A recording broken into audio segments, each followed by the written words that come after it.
You're listening to Garibaldi Red, a Nottingham Forest podcast brought to you by Nottinghamshire Live.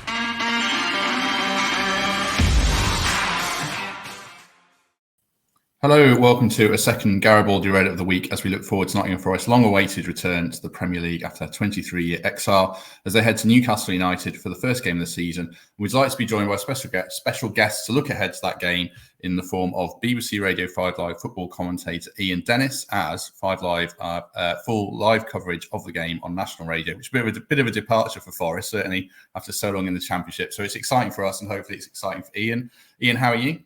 I'm very well, Matt. Are you okay? Yes, good, thank you. Good. Before we start recording, I was telling you a weird story about a small animal that freaks me out in my back garden, but people don't need to hear about that. Although if I break off to take a photo of it, then I'll post it in the comments after this. Yes, so Forest at St James's Park for a big game. I mean, you never get bored of your job, I'm sure, but is it nice to see a different team and a different kind of prospect for the Premier League in the shape of Forest this year? Absolutely, yeah, and an established side as well. I mean, I know in the past we've had clubs such as a Bournemouth or a Burnley, who obviously have been a bit of a surprise package, if you like. You think back to Sean Dyche when he first took over and got them into Europe, and Eddie Howe, who did very, very well at Bournemouth. But for Nottingham Forest, with their stature in the game, I mean, I can still remember the heyday of Brian Clough as a youngster growing up, and it's been a long wait for them to be back in the top flight. I was just saying to you before we came on air, I'm surprised that it's not a television game. I think the way that Newcastle finished last season and the fact that Forest are back in the big time, I thought that one of the TV companies might have picked it up, but it's Radio 5's game because it'll be our 3:00 commentary in addition to our goal service on Saturday. What are you expecting from Forest, maybe over the course of the season? They've obviously got the history and the heritage, but they were a much changed team through necessity after losing so many players who were on loan, who got promoted at Wembley. 12 new signings thus far, and maybe the prospect for more. Are they a Norwich or a Watford, or are they a Brentford or maybe a Leeds or the Sheffield United of a couple of years ago? I think they might be a surprise package. If you look back over, I mean, I can still remember in the mid-90s, Newcastle United as a promoted side doing well. Forest in 95 finishing third as a promoted team. I think those days have gone, but I do think that Nottingham Forest with Steve Cooper, who I think I've got a lot of time for, a lot of respect for what he's achieved as a manager and a coach, I think Nottingham Forest could be a surprise package. I think it's very, very hard now for a promoted side to try and go beyond 10th and above. I know Leeds have done it, and Bielsa, Sheffield United under Chris Wilder. Not many have done that. Probably Wolves the exception as well in the last 10, 11 years. So I think that's, if Nottingham Forest can establish themselves this year, I think they'll have done very, very well. But I do believe they'll be a surprise package, and I don't envisage them going straight back down. The small animals outside. This is weird. You've got to take a photo. Oh, well, I've got a good look at it. It's some kind of long-necked, weird rodent thing. Right, this is the strangest moment you've had an interview for a while, so that if it comes back... I'm more intrigued to see what it is. It's run off again. I hope it's not living in my sheds. That's going to properly freak me out. Next time I go in my shed, my missus won't go in it, so now I'll be scared to go in it as well. Did he get the evidence? Did he get the photographic evidence? No, it's scarpered. It's going to come back again. Yeah. Sorry, distracting terribly for yourself and everyone who's listening. Who are you looking forward to seeing from Forest? I know you haven't seen too much of them because obviously you're focused on the Premier League, but they've got players who've got a burgeoning reputation. Are there any you're particularly looking forward to seeing this season? Yeah, Teo Owini. Is that how you pronounce it? Oh, good question. We've been debating this. We think it's Awani. Yeah. Awani. Right, okay. But I know they've dipped into the German market. And I've seen a lot of Lewis O'Brien when he was at Bradford and obviously at Huddersfield. Nico Williams as the right back as well. Jesse Lingard, who I know has polarised opinion since his arrival, and Dean Henderson. So they've made some good signings, but it's those from the German transfer market. And I didn't realise that Liverpool actually signed him 7 years ago until I looked at him. You know, and he had a number of moves away from Anfield on loan. But I just think that with his strength and his pace and his movement in behind, and obviously his goal scoring record is not to be, I think that's a very good record that he had in the Bundesliga last year. I think he could be. I've actually put him in my fantasy football team. I think he could be one of those differentials. I think is what they say, the experts. So I'm looking forward to seeing him in the flesh. There's no Forest players in my FPL team. We've got a league. We talk about it in a bit. I haven't got anyone yet. I think him and Brennan Johnson might migrate into it depending how they settle. What are you expecting from Newcastle then? Because obviously they've got so much wealth behind them now. They haven't gone mad in the transfer window. No. I wonder, is this potentially a good time to catch them a bit cold with the weight of expectation still from the fans? Yeah, I think so. And also they've been frustrated in the transfer market. So they're looking to try and add creative attacking players between now and the window. So in addition to last year, they've only added the goalkeeper Pope and Botman. So I think in that respect, it's a good time to play them. And as you say, as well, the weight of expectation, all the pressure is going to be on Newcastle United in this game. If you look at the way that they finished last year, only Liverpool and Manchester City scored more points in the final 19 games of the Premier League last season. So Newcastle United supporters will be thinking of European football. I think the Champions League is unrealistic. But if they can finish in the top 8, I think Eddie Howe will have done well and will have built on where he took them last year. But I think it'll be a good time for Forest to go to St James's Park and see what they can get. I guess there's some Forest fans who don't watch much Premier League football, conversely to the Newcastle fans who won't see anything of Forest in the Championship. For Forest fans who haven't seen much of Newcastle, I mean, who are the players that you think Forest need to watch out for in this game? Well, Bruno Guimaraes did well last year. And I think he'll have adapted as well. I mean, the fact that it's going to be his first full season in the Premier League, he'll have benefited from his outing in the second half of last season. But in an attacking sense, Alan Saint-Maximin is just somebody. Anybody who's going to St James's Park, you will know when he's on the ball, because he takes you to the edge of your seat. He's such a cavalier type of player, so adventurous, and he can do anything. At times you wonder if he doesn't even know what he's doing. So he is, without doubt, one of the most exciting players. But I just think the atmosphere is going to be something to savour at the weekend. I mean, St James's Park is always one of those stadiums that you've got a cracking atmosphere. Allied to that with the Forest travelling support, being back in the Premier League, I think it's going to be a really, really good occasion. True. What are the mistakes you think promoted teams make early season in terms of tactics and the way they go about these games? Are there any pitfalls that you see in terms of, I guess Norwich were a bit cavalier last season. Is that a risk, or can you be too defensive, do you think, from what you've seen in commentating on games? I don't think you can be too cavalier. I think the one thing that you do get picked up is it's ruthless, the nature of the Premier League. And when I'm looking at teams to survive, I'm looking at who's going to score them the goals. If you don't score 40 goals in a season, you're going to struggle. So I'm looking at, the teams who Forest will try and finish above. And of the teams who were knocking around the relegation picture last year, Everton, Southampton, Leeds United, will Brentford suffer a second season syndrome along with the other two clubs that Forest came up with? So I'm thinking, who's going to score those 40 goals to try and keep Forest away? The other thing I do think of is that when you do start well, and we've seen it with a number of clubs, even going back as far as Hull City in the days of Phil Brown, the adrenaline after a while, clubs then start to suss teams out. And so whilst you can get off to a really good start, which is imperative in any league campaign, regardless of the Premier League, I do think the Premier League, you get found out very, very quickly. So you see a number of sides that start well, but then struggle to pick up points in the second half of the season.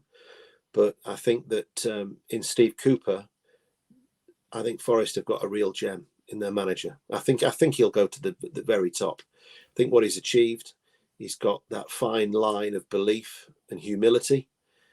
He seems to improve players, which is always a good thing as a coach. He's been a success wherever he's been.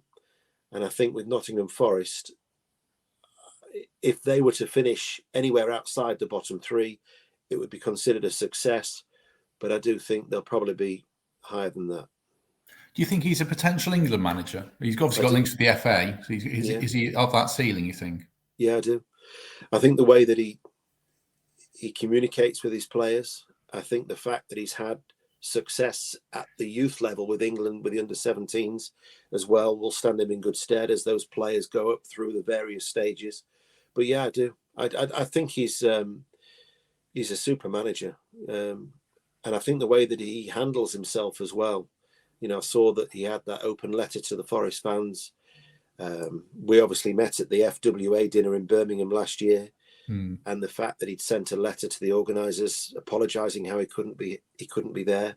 I see very similar traits with his dignity with Gareth Southgate, because Gareth Southgate is a first-class gentleman, and the way he treats people.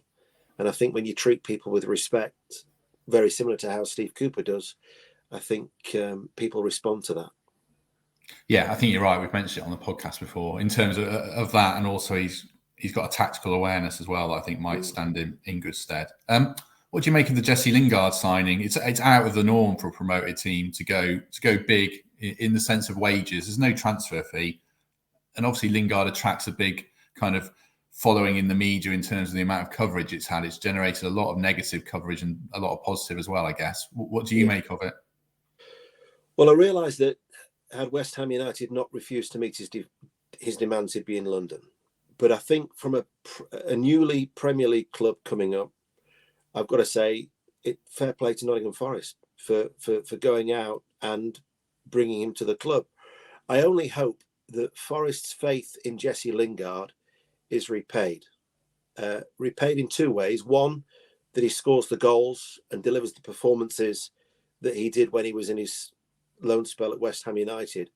But secondly, that he then goes on and stays at Nottingham Forest, should Forest stay up and establish themselves as a Premier League club, and doesn't use it as a 12-month sabbatical. That's what I hope for. If Forest can get him playing as he can do, as we saw at West Ham United, he could make the difference. But we'll have to wait and see. But he's a player who I was fascinated by the debate that polarised the opinions of many in the media as to why he went to Nottingham Forest. And you see many clubs who go into the Premier League, and we've seen Norwich and we've seen Fulham in the past, castigated for not spending money, and yet Forest have spent money in bringing a player on a free transfer, and Forest were, there was a lot of people who seemed to be critical of the move. If West Ham didn't want to spend the money, then that's West Ham's prerogative. But Nottingham Forest have, and I just hope that from the club's point of view, really, and the supporters, that Lingard does stay longer than the 12 months. Have you seen much of Brennan Johnson so far, or has he escaped you? No, I have. I've seen him in the flesh for Wales as well. And obviously there's been a lot of Premier League interest when Forest were a championship side. I think Brentford were looking at him. Other clubs have had a look at him as well. I saw him in June, Wales against Ukraine down in Cardiff.